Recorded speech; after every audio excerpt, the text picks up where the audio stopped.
मूर्ख यार मूर्ख ऋषी सरको सरको सरको सरको सरको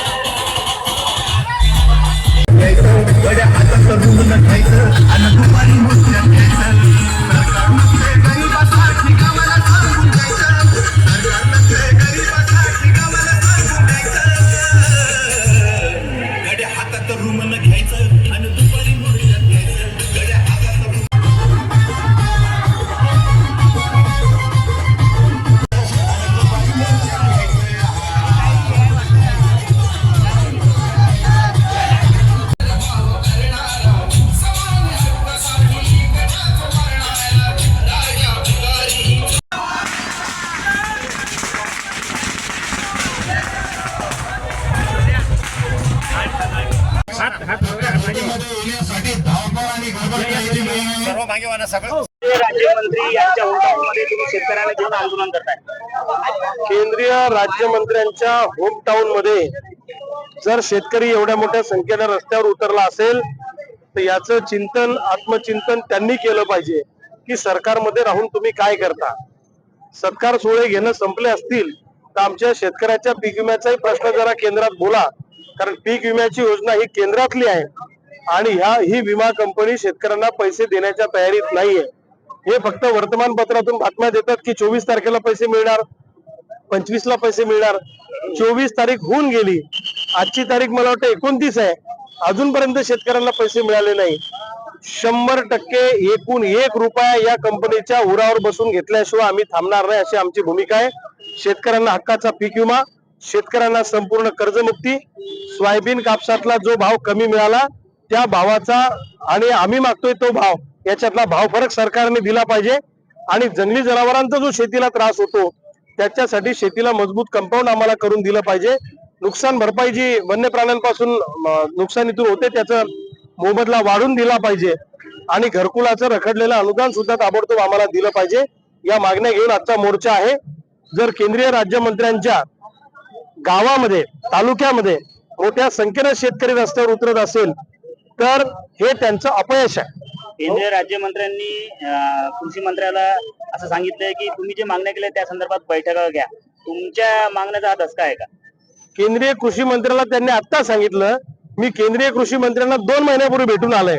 म्हणजे माझी केंद्रीय कृषी मंत्र्यांबरोबर सॉरी राज्याच्या कृषी मंत्र्यांबरोबर माझी बैठक 2 महिन्यापूर्वी झाली आहे.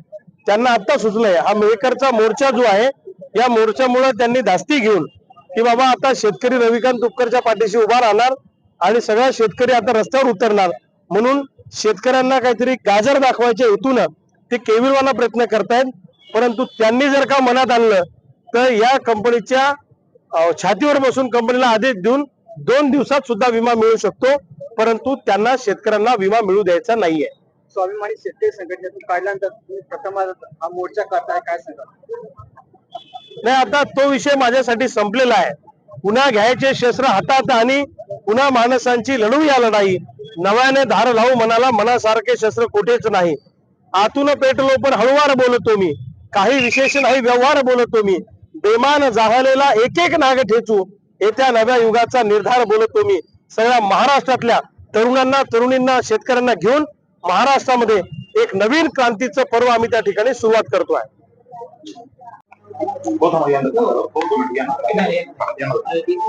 भाऊ, शरद पवारांनी स्टेटमेंट केले की महाराष्ट्राची पण मणिपूरसारखी परिस्थिती होईल, आपल्याला काय वाटतं? सध्या जी काही राज्यातली कायदा आणि सुव्यवस्था आहे ती अत्यंत बिघडलेली आहे. प्रत्येक नागरिक असुरक्षित आहे. अनेक ठिकाणी कुठे आता आपल्या जिल्ह्याचं उदाहरण घेतलं तर लहान मुलांचं अपहरण होणं, त्यांचे मर्डर होणं किंवा राज्यामध्येच एकंदरीत सामान्य माणूस भयभीत आहे, असुरक्षित आहे. आणि निवडणुका आल्या की जाती जातीत आणि धर्माधर्मात भांडणं लावण्यासाठी अनेक नेते मंडळी पुढे येतात, त्याच्यातनं दंगली घडवतात आणि त्या दंगली घडून मतांचं ध्रुवीकरण करायचं आणि मग कुठे हिंदू खतरे में म्हणायचं, कुठे मुस्लिम खतरे में म्हणायचं आणि आपापल्या मतांची पोळी भाजून घ्यायची, असा उद्योग अनेक राजकारण्यांकडून होतो. मला असं वाटतं या दंगली घडवायला काही राजकारणी लोकच कारणीभूत असतात असं माझं स्पष्ट मत आहे. महाराष्ट्राची मणिपूर सारखी परिस्थिती करायची नसेल, महाराष्ट्र सुसंस्कृत आहे, आणि देशाच्या राजकारणामध्ये महाराष्ट्राच्या राजकारणाकडे एक आदर्श पद्धतीनं बघितलं जातं.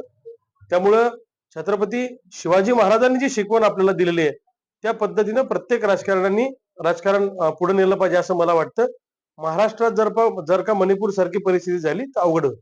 हो, प्रकाश आंबेडकर म्हणतात की शरद पवार यांनी जी आरक्षणाची भूमिका घेतलेली आहे ते चोराचे उलटे बोंब आहे. तुम्हाला काय वाटतं? नाही, मला असं वाटतं की मराठ्यांना आरक्षण पाहिजे, ओबीसींच्या आरक्षणाचा प्रश्न आहे. हा प्रश्न सगळ्यांनी मिळून बसून सोडवला पाहिजे. कारण हे जर का वाढत गेलं, आज गावागावातले लोक एकमेकाकडे संशयाच्या नजरेने बघतायत, वातावरण कलुषित होत चाललेलं आहे आणि अशा पद्धतीनं हे पुढच्या पिढ्यांसाठी खूप घातक आहे. तर मला असं वाटतं सगळ्या पक्षाच्या लोकांनी, सगळ्या संघटनांच्या लोकांनी सगळ्यांना एका ठिकाणी बसवलं पाहिजे आणि याच्यातनं एक मध्यमार्ग, सुलभ मार्ग काढला पाहिजे असं आमचं स्पष्ट मत आहे. शरद पवारांची भूमिकेची तुम्ही सांगा. पवार साहेबांनी जी भूमिका घेतली सगळ्यांनी बसलं पाहिजे, तर मला असं वाटतं ती भूमिका त्यांची बरोबर आहे.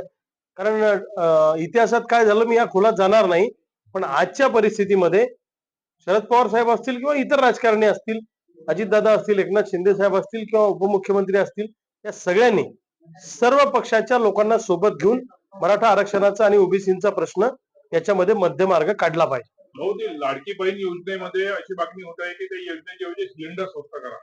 आपल्याला काय वाटतं? अहो मला सांगा, इकडे सोयाबीन मध्ये लुटायचं, कापसात लुटायचं, पीक विम्यात लुटायचं आणि त्याच्यातलेच लाखो रुपये लुटून त्यातलेच 1,500 रुपये आमच्या लाडक्या बहिणीला द्यायचे.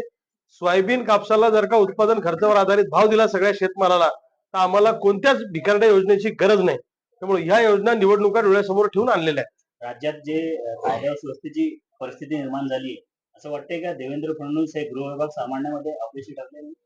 हे मला असं वाटतं की राज्याचे मुख्यमंत्री एकनाथ शिंदे आहेत, त्यांच्या अधिपत्याखाली सगळं मंत्रिमंडळ काम करतं. तर एकनाथ शिंदे साहेब मुख्यमंत्री झाल्यानंतर ही सगळी परिस्थिती दिवसेंदिवस बिघडत गेली असं माझं स्पष्ट मत आहे. आणि एकनाथ शिंदेंनी शेतकऱ्यांच्या आत्महत्या वाढवण्यामध्ये पण त्यांचं धोरण चुकीचं ठरलेलं आहे आणि राज्यातली कायदा सुव्यवस्था बिघडण्यासाठी सुद्धा त्यांचं धोरण चुकीचं ठरलेलं आहे. त्यामुळं या राज्यामध्ये जे काय घडतं त्याची सर्वस्वी जबाबदारी ही मुख्यमंत्री एकनाथ शिंदेंवर आहे.